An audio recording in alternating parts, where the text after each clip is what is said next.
Firstly, I want to say I have attended your inner engineering program. I have seen some DVDs. I have read your books. And everywhere, there are your brilliant views on various issues. It could be from the making of a nation to the making of a toy car, from the running of a household to the running of parliament. You have brilliant views on every issue that one can ever question. Yet I know very little about you. And he has a brilliant mind with an, for lack of better words, I'd say out-of-the-box thinking. So different, so refreshing, so enlightening. I'm fascinated and I want to know about your life. And I'd like to know that, were you just born brilliant? Did it begin from that very moment? I was a normal birth, I didn't come in a box. My mother had a normal child. No, I'm really fascinated, intrigued that we're all here. But, the way you think, we wait to hear what you have to say. We've all been little children and we've all grown up, but we've grown up and been educated in schools but I find our way of thinking, our way of being very conditioned, like almost systematized. So where did it all begin? The question that you're asking is, do people grow up and blossom, or are they brought up by somebody? You will see the general expression is, I was brought up in this place, I was brought up in that way. Especially in the West, you will see, I was brought up Christian, I was brought up Jewish. These are very common words. I think it's absolutely ridiculous and humiliating that a human being has to be brought up. You bring up cattle, okay? You don't bring up a human being. A human being is supposed to blossom by his own nature. That is why he is on the top of the pile, at least on this planet in the evolutionary scale. And most human beings don't seem to understand that, or they're not allowed to understand that by a whole lot of people and they need to be brought up. Bringing up means somebody is molding you. Molding means it's a predetermined shape.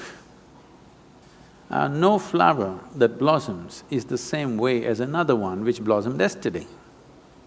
But a mold means it's always going to be the same. If you make a mold, the idea of making a mold is that we want to have the same form again and again and again.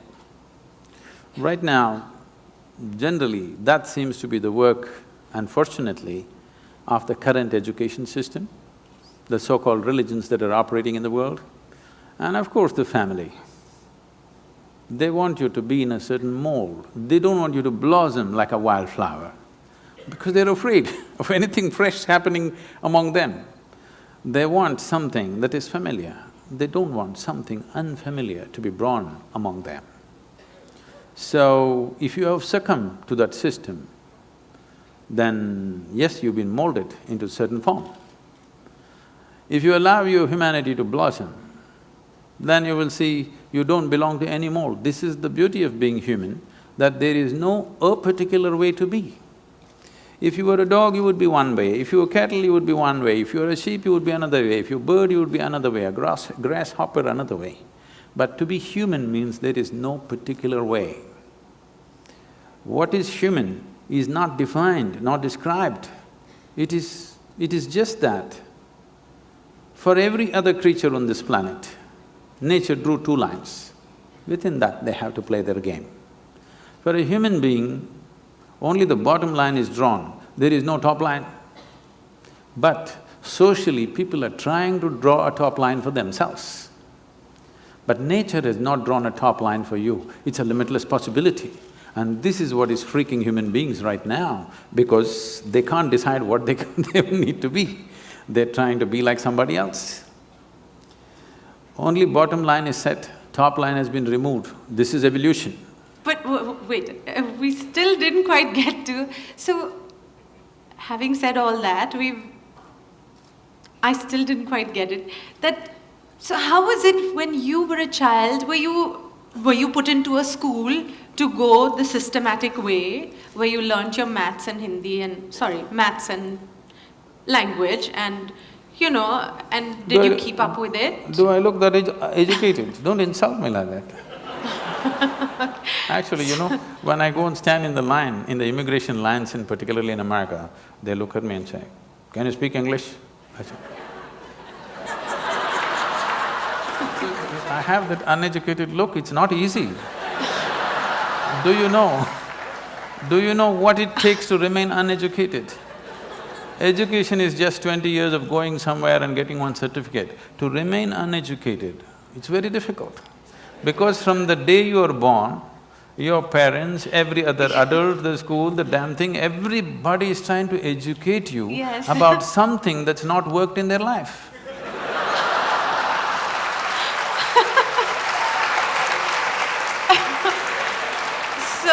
And then, did you also, like we all went through these confused teenage years of not really knowing where we're going? I mean, did you clearly know your path?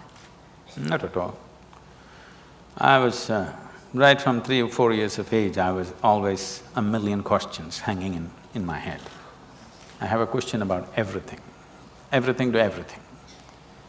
Questions means very fundamental questions about existence itself, my own existence. So when I was 3, 4 years of age, suddenly I realized I know nothing. Know nothing means somebody gives me a glass of water, I do not know what is water. I know how to use it, I know if I drink it, it'll quench my thirst and so many other ways of using it, but I do not know what is water. I'm saying even today you do not know what is water. So only thing available in all 3 states on the planet, two-thirds of the planet is water, two-thirds of your body is water. If we think life, we think water. But do you know what it is? With all the scientific exploration, we do not even know a single atom in its entirety. Today our idea of science is learning how to use everything. Yes, we know how to use an atom, we know how to break it, we know how to fuse it, but we really do not know what it is. Any one thing, tiniest thing in the creation, we do not know in its entirety. This is the fact of life. Well, even something simple as what you started with saying, that looking at water, I mean, straight away I was taught water, H2O, and what it can do, and you can mix it with colors and it becomes that, you can drink it and it quenches your thirst, but I never looked at it and said, I don't really know what is water. Because nobody looks at anything. See, everybody is looking like this. Nobody has any attention for a piece of life here. They're like this. If you pay attention to one life, one blade of grass, one grasshopper, one human being, something else will happen. That's why we said life and love, because if you pay attention to one human being, some love will happen within you, okay? If you miss life, at least some emotion in that direction must happen to you. That will happen only if you pay attention to one. If you're looking at like this, these days it's become a fashion because you're on love on Facebook, you love the whole humanity. To love one human being, if you want to love one human being, it costs life. To love the whole humanity, it doesn't cost anything. It's even better to love God, because it's always easy to love somebody who's not here now. It's so easy. But if you have to love somebody who's sitting next to you right now, it costs life. You know how difficult it is to love someone who is next to you right now? How easy it is to love someone who is dead or who is in heaven? Isn't it so? Let's face it. Because if you have to love one thing is you have to pay attention. Without attention, it will not happen. And above all, you have to give up something that is you to accommodate another, otherwise it will not happen. The English expression is very good, you must fall in love. You cannot rise in love, you cannot stand in love, you cannot fly in love, you have to fall. Something of you should fall, otherwise it will not work, you will not know it.